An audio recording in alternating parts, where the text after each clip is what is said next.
Wrestling Roundup learned of the sad passing of the hardcore icon Terry Funk this morning.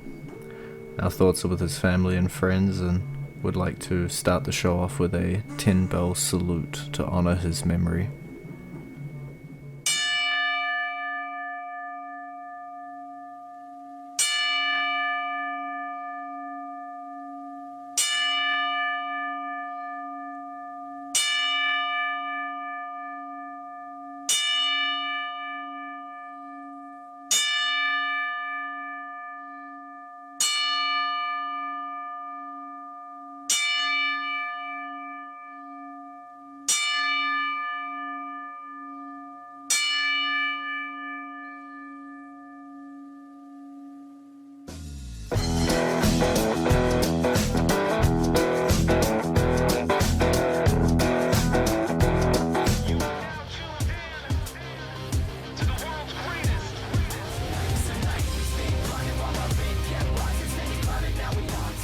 Hey, you're listening to Wrestling Roundup on FreeFM, ArrowFM, and MP. As always, I'm Grady, and live on Skype, we got Josh.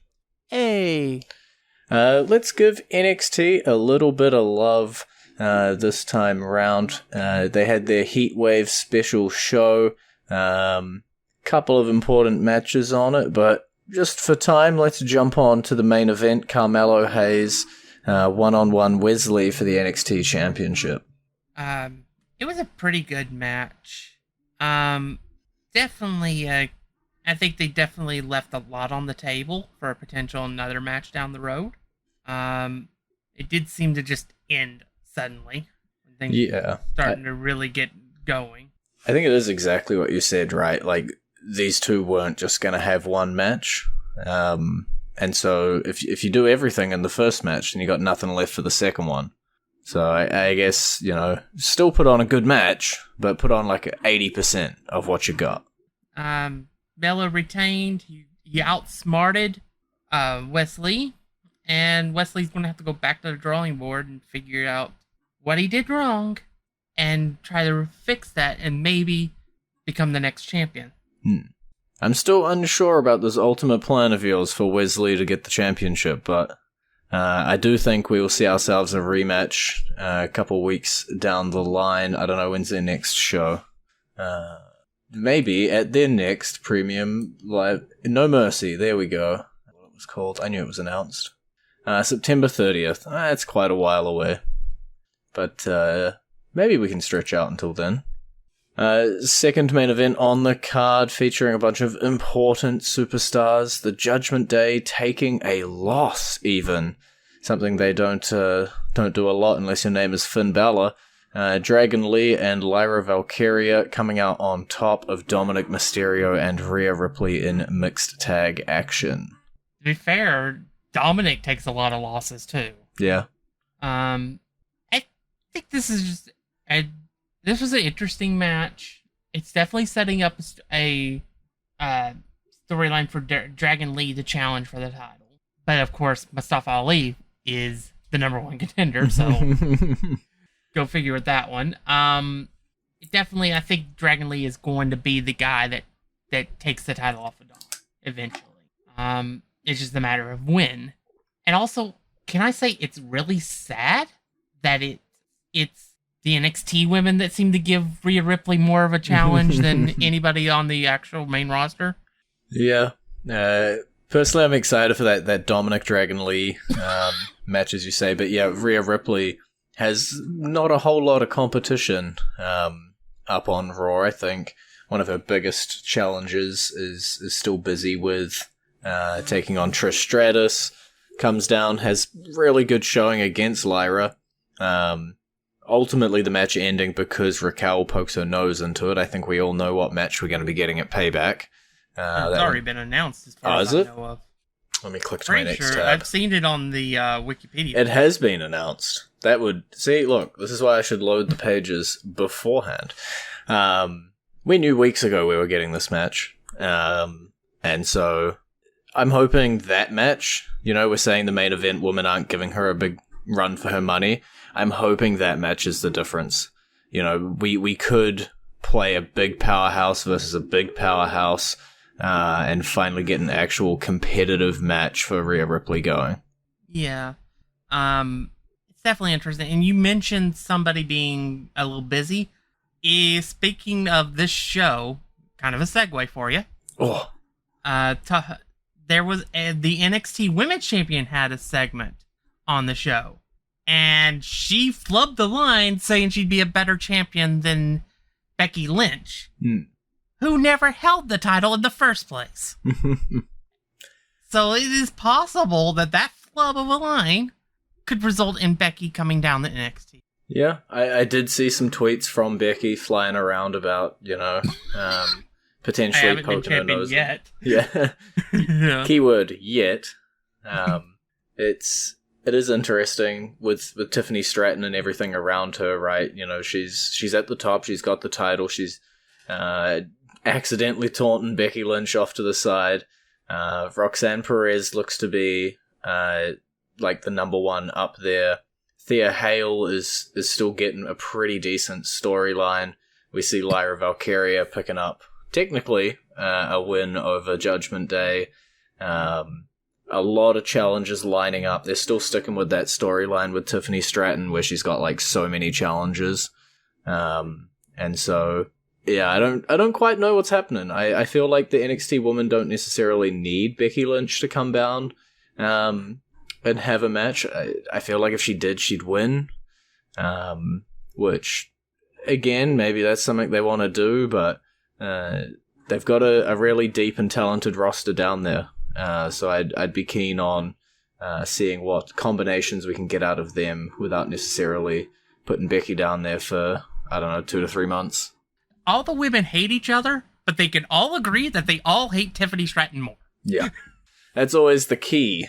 The key to great friendships is the enemy of my enemy is my friend.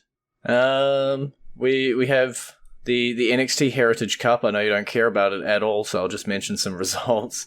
Noam Dar coming out on top and winning it, and then I believe we got ourselves a round robin tournament for that cup, that championship, that mostly irrelevant thing that shoehorns in a match format that I don't enjoy, as well, with a couple of the guys. I think it's like 8 of them in it as well, so they're doing something with that cup. Whether I want to see it or not is a little different of a question, but hey. Yeah, they need to have. I think they need to have somebody win it and then melt it down and change it into like a medal or something, and just get rid of it as a championship altogether, and just like, we're done with this. I said it gives them a spot to do some nice matches, but it's a format that doesn't matter. It's a format that doesn't really do anything, and ultimately it just feels time. That's it. Yeah. And then earlier on in the card, we have 2 clashes. Eeny, meeny, miny, mo. Let's talk about the woman first. I was just talking about how deep and well that roster is. Well, Ivy Nile took on Schism's Ava, managing to come out on top. It looks like Ivy Nile's getting a little bit of a pushy push as well. Yeah. It was not a good match. No. Unfortunately. Really short, too. Yeah, probably for really the better. Short, probably. I think Ava has a lot of work ahead of her still. And unfortunately, the group that we really like, they're not doing anything with them. And it's just making them look weak. This is Judgment Day 2 years ago, before Dominic joined. And we thought Ava was going to be the Dominic when she joined. Yeah, it's a little rough. Ava needs a little bit more time in the oven, I think. And we've seen it before, some superstars can get that extra cook time in the ring, in the deep end, and wrestling these matches on NXT or the main event. And other superstars, when you take them out, they freeze over and won't mold any different and just stay the shape they are. That's a really weird metaphor, but I'm hoping the point gets across. Because I don't see them taking Ava off air for another rework. And so I think she does have to just work on it while on TV. And she's not getting a huge amount of, at least on TV, ring time for NXT. I don't know if she's getting some on the circuit or, week to week, but I don't know. She's also got a massive shadow, of course, that's always going to be over her career, a massive set of expectations. Can't make life easy. No, not everybody can be a Charlotte Flair and take to this as like a duckling. But even The Rock wasn't perfect right off the gate. So it's not out of the realm of possibility that a year or two down the road she might be ready. But yeah, she's definitely one of the weaker people in the women's division right now. Yeah, and I think it was the right decision to have Ivy Nile go over here as well. So at least they're not trying to, force the square peg into the circle hole. So we know everything goes in the square hole. And in the first match on the card, Trick Williams, he's stepping out on his own. He's stepping away from Carmelo Hayes. And for it, he gets kicked in the back of the head by Ilya Dragunov and defeated in the opener. It was a pretty good match. He definitely stood his own ground against one of the best in it. So I think at the end of the day, this was more about Trick Williams than it was ever going to be about Iliad. Mm-hmm. I think Iliad eventually gets another shot at Carmelo. Maybe we'll get a triple threat, and that's involves Wesley. I think that would be a banger match, a triple threat between Hayes, Whitley, and Dragunov. Mm-hmm. But it definitely elevates Trick to possibly be somebody who could join Dragon Lee and Mustafa Ali and chasing after Dominic Mysterio. Yeah, if Mustafa Ali's ever allowed to chase. Well, yeah, that is pretty much where NXT is at the moment. A couple of other storylines like Braun Breaker with Von Wagner on the side, the Creed brothers trying to poke their nose in, the family celebrating their wins, but yeah, NXT is doing quite well at the moment, and I look forward to No Mercy about a month from now as they set up those feuds and we start figuring out that card. But yeah, we have several weeks to build to that. I think we're going to get some amazing matches. Yeah, should be a great card. But now we're going to go into our entrance theme of the week, and our entrance theme this week is none other than Jon Moxley.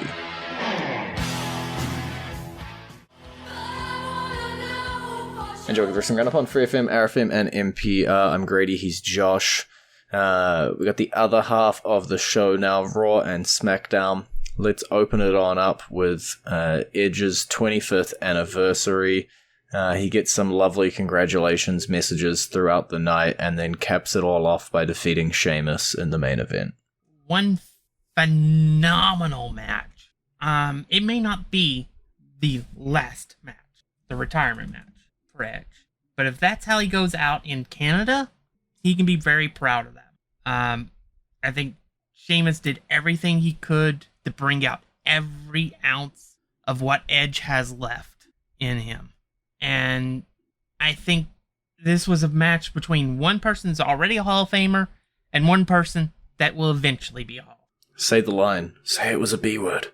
It was a banger. I feel like you're obligated to say that for most Sheamus matches, but yeah, this one was above and beyond, I guess, that usual bar we have. Edge brought it, Sheamus brought it, as you say. Is it the last one? Does contracts get extended? Do they already run out to WrestleMania? What's injury time doing? I don't know. Let's just look forward to the train ride in front of us and enjoy each stop as we go through it, because the fact of the matter is Edge doesn't have an infinite amount of time left going. He's not going to be here for another 25 years. And so you gotta enjoy each bit of Edge as you get it. And this piece that we just got, pretty damn good. Let's talk about the Street Profits, because I've skipped over them, I realized, for a couple of weeks in a row. So We saw them heading off with Bobby Lashley a few weeks ago. They've come back, they've got their new attitude, their new look, and seemingly taken some cues from Bobby Lashley. Is this what we finally wanted out of him? I think it is. They're definitely a more aggressive team now. So they're definitely leaning towards that full-blown heel status. And pairing them with Bobby Lashley was exactly what I've been begging for months. Was to reform the Hurt Business, but use these two people that fans already know and adore as the tag team for the division. And it gives us a clear picture of the tag team division. The Street Profits versus KO and Sami Zayn. That is eventual as part of this group. And they could very well bring the titles home to the new Hurt Business, whatever they end up calling themselves. Yeah, I think for me, that's what exactly what you say, right? This is a brand new competitor for KO and Zayn, in terms of the fresh look, the fresh attitude and everything. And I do think there is a high chance that they do pick up the win. Obviously, Kevin Owens been off a little bit with an injury. Sami Zayn's got some niggling stuff as well. The tag team scenes just continue to show me that they can support themselves, and that, you know, having a Raw, whatever you want to call them, Raw tag champs and the SmackDown tag champs, could potentially be the way forward. Because, man, do I want to see the new Street Profits with gold around their waist sooner rather than later. And not only are they the new versions of themselves, they have a new finisher.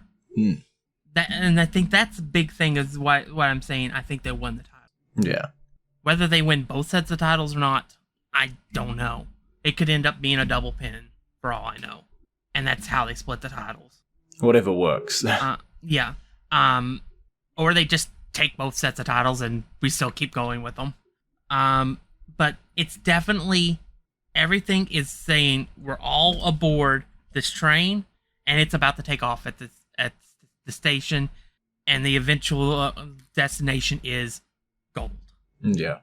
It really is not a question of if, it's a question of when.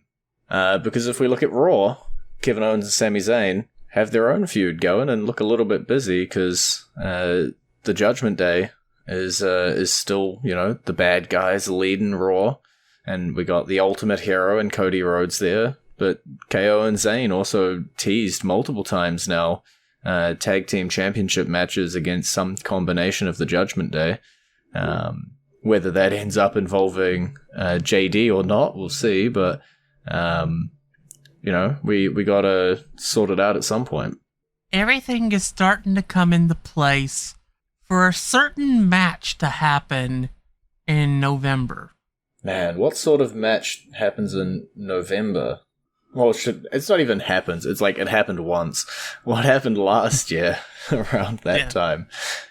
Yeah, obviously I'm talking about War Games. But yeah, it's definitely, everything seems to be falling together. You have the Judgment Day plus JD, depending on if you want to actually put them in the group or not. And then you have Cody Rhodes, Sami Zayn, Kevin Owens, and insert fourth person, because I'm not sure who it would be at this point.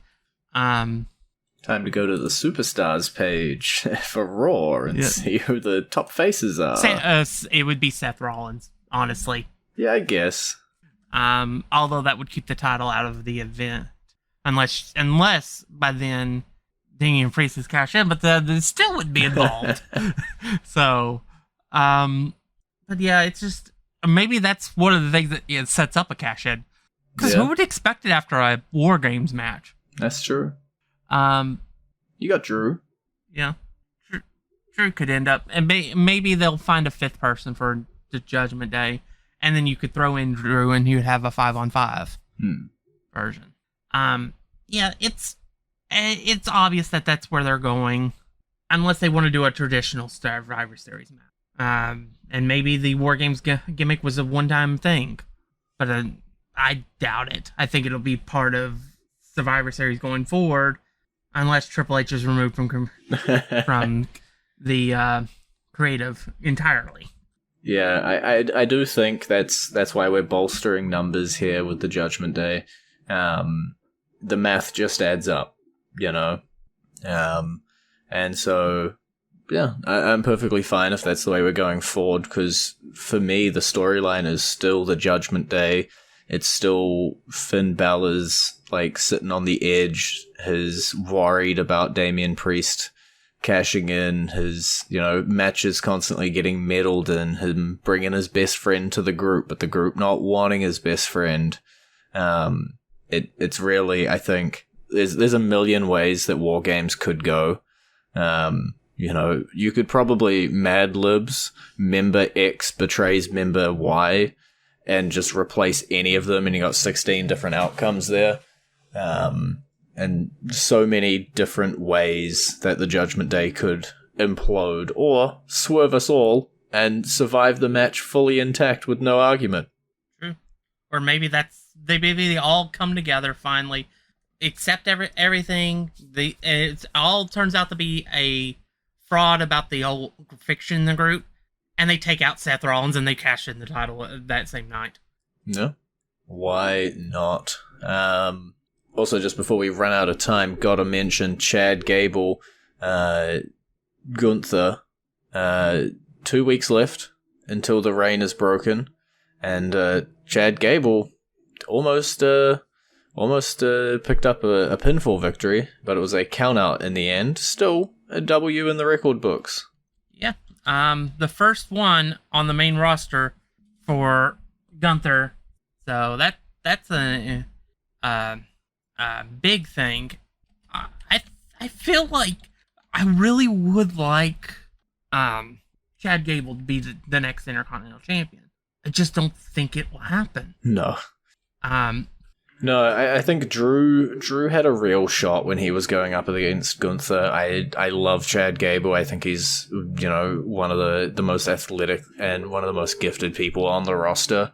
Do I see him defeating, this historic reign and taking the belt? I just don't. I think Gunther's going to make it to the Honky Tonk record. I think he's going to become the longest reigning Intercontinental Champion. And then we're going to see who's going to come up from it. That, Chad Gable's kind of been catapulted up from the mid-card into this position. There's a number of people around, the Matt Riddles, Kofi Kingstons, Drew McIntyres, Finn Balor's of the world that could potentially slot in here and take the win. But I don't know. My heart really wants us to pick Chad. Just my head won't let me. Yeah, it definitely won't happen next Saturday. That's a given, because it won't yet be breaking the record yet. Mm-hmm. And that's when the event is for Payback, is next Saturday. So if it my guess is that there'll be a rematch on the Raw right before it would be broken, and depending on the outcome of that match, will definitely tell us kind of what they're thinking with the title, because he'll break the record the 6th or the 7th. Mm-hmm. So he's got a few more dates to survive. Yeah, and I just think, as much as I'd like to see them do it on pay-per-view, I just don't. I think I want the situation to be, if I want it on pay-per-view, I want Chad Gable to have a chance at winning the title. Even if he doesn't win it, I want to believe that he has the chance. Next, at Payback, he won't have a chance to win. Mm-hmm.